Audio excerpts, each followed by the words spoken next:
Hey there, folks. Today I'm diving into a story that you might not have heard about, but absolutely need to. It's about a brave Baloch activist named Sammy Dean Baloch, and what happened to her at Karachi airport recently. Imagine this. You have all your travel documents in order, you're ready to fly, but suddenly you're detained. That's exactly what happened to Sammy. Despite having valid travel papers, she was held for hours without a clear reason. Later, she found out she was added to Pakistan's exit control list, barring her from leaving the country. In her own words, Sammy described the ordeal, a harrowing experience marked by the confiscation of her passport and zero transparency from the authorities. This incident has sparked outrage among activists who see it as a blatant attempt to silence dissenting voices in Balochistan. Now, let's zoom out a bit. Sammy's detention isn't a one-off event. It represents a broader pattern of harassment and intimidation faced by Baloch activists in Pakistan. People like Sadia Baloch and Mahrang Baloch have also been targeted, their movements restricted, their voices suppressed. These activists are vocal about human rights violations in Balochistan, demanding justice for victims of enforced disappearances and advocating for greater autonomy. But instead of listening, the Pakistani state responds with heavy-handed tactics, labeling these demands as threats to national security.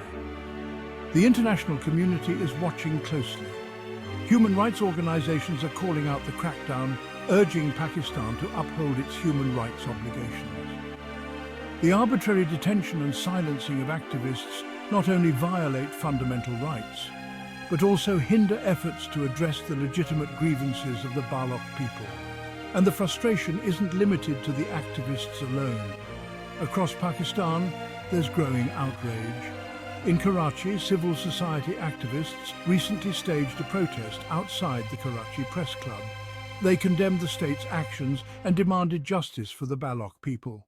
The protesters chanted slogans against the alleged torture and detention of Baloch activists, expressing solidarity with the Baloch Yakyeti Committee.